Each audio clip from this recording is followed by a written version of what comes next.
안녕하세요. 뱅뱅뱅 안뱅입니다. 자, 오늘은 아킬레스건 염증에 대해서 아킬레스건 염증이 무엇이고 초기 증상과 앞으로 해야 할 것에 대해서 좀 말씀을 드리려고 합니다.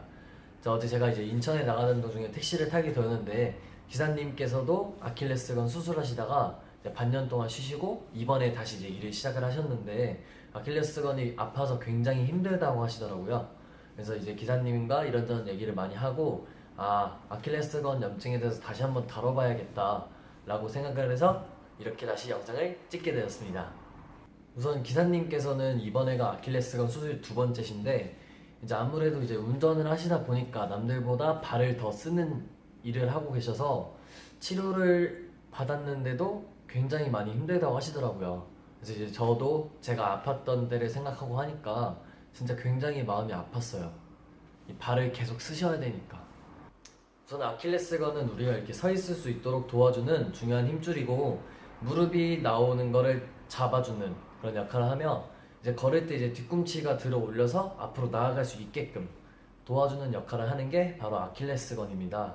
아킬레스건은 이제 오래 걷기, 뭐 달리기, 등산 등 이렇게 과도한 운동을 할 때랑 이제 불편한 신발과 잘못된 보행 습관으로 인해서 이제 아킬레스건에 손상이 오는데 뭐 남성분들 같은 경우는 구두를 예를 들 수 있고 여성분들은 굽이 높은 구두들, 굽이 높은 신발들을 예를 들 수 있죠. 저도 아킬레스건이 아플 때 저는 구두가 안 맞은 걸 신었어요. 그러니까 새로 산 구두가 제 발에 안 맞았는데 저는 단순히 오래 걸어서 무리가 온 줄 알고 있었는데 알고 보니까 구두가 문제였던 거예요, 저한테는.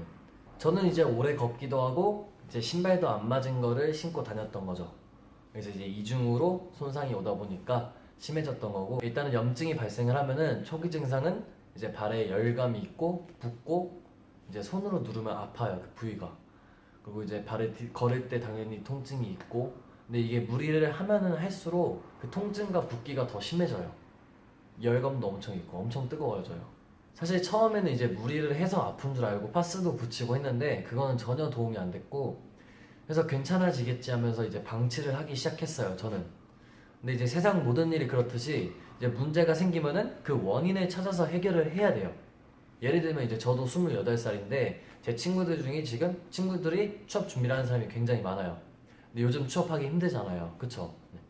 저도 취업 준비를 해봐서 아는데 요즘 보면은 친구들이 다 왜 안 되지? 왜 난 안 되지? 나랑 안 맞나 보다. 다른 데 써야지. 라며 굉장히 그걸 반복을 하고 있어요. 안 되면 분명히 남들과는 다른 어떤 문제가 있기 때문에 안 되는 건데 그런 문제에 대한 원인은 찾을 생각을 안 하고 그냥 이제 이곳저곳 다방면으로 찌르고만 있다는 거예요. 근데 아킬레스건도 마찬가지예요. 이제 염증의 사전적 의미가 뭐냐? 이제 생체 조직이 손상을 입었을 때 체내에서 일어나는 반응을 말해요. 그래서 이제 아킬레스건이 아프면은 이제 뭐 얼음 찜질도 하고 뭐 파스 붙이거나 하는데 그것도 좋아요. 물론 좋아요. 좋은데 그 전에 병원에 가서 미리 이제 체내에 있는 문제를 찾아서 해결을 하고 난 후에 해야 좋다는 거죠. 근본적인 문제를 먼저 해결을 해야 돼요. 아킬레스건은 활동이 많은 부위라서 이제 손상이 입기도 쉽고 치유도 힘든 부위예요. 그래서 아킬레스건 한번 아프면 완전 치유는 없다고 해요. 조금 무리 오면 다시 오고. 그래서 이제 치료를 받더라도 뭐 살면서 걷거나 뭐 운동하는 일은 안 할 수 없기 때문에 이제 차후 관리가 중요하다는 거죠.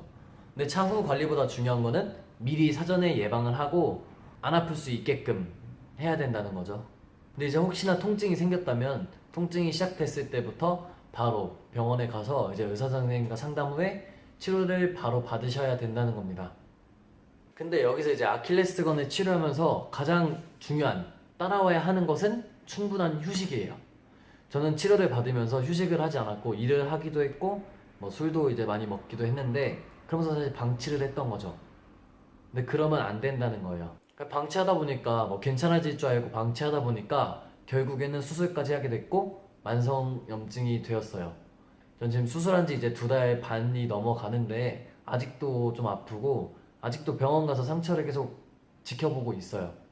근데 지금도 좀 오래 걸으면 발이 아프기도 하고 이제 신발 신으면 신발 이 뒤꿈치가 닿으면은 아파요. 아킬레스건으로 생각보다 많은 분들이 고생을 하고 계세요. 저희 아버지도 아킬레스건 수술해서 하셨고 저도 했었고 이제 저의 블로그나 인스타로 이제 연락 오신 분들, 이전 영상에 댓글 다신 분들, 그리고 아까 택시 기사님까지 생각보다 많으신 분들이 아킬레스건으로 좀 고생을 하고 계세요. 그만큼 아킬레스건이 중요하면서도 손상을 입기 쉬운 부위라는 거죠. 그러니까 이제 오래 걸으시거나 운동을 하시기 전에 이제 꼭 스트레칭을 해주셔야 된다는 거죠. 그러니까 좀 이렇게 발목도 좀 풀어주고 이렇게 발목을 늘린다고 하죠. 이거를 이렇게 좀 쉽겠다. 얘가 발바닥이라고 생각하고 얘가 아킬레스건이에요. 이렇게 근육을 수축시켜주고 이완도 시켜줬다가 수축시켜줬다가 이완시켜줬다가 저는 좀 이런 식으로 스트레칭을 많이 해줬던 것 같아요. 다리를 풀 때.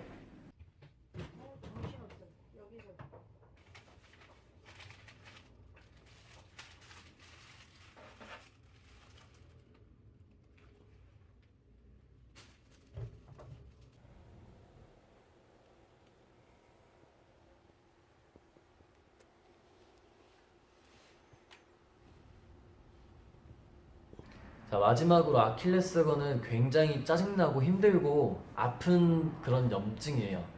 또 굉장히 되게 뭐 고통을 못 걸으니까 고통을 받기도 하고 치유도 잘 안 되기 때문에 그래서 이제 이 영상을 보시는 모든 분들께서는 아킬레스건이 안 아프시기를 바라고 미리 꼭 이렇게 스트레칭도 많이 해주시고 무리하지 않게 보행 습관이라든지 신발 안 맞는 거 신으시면 안 돼요. 신발은 무조건 편해야 돼요.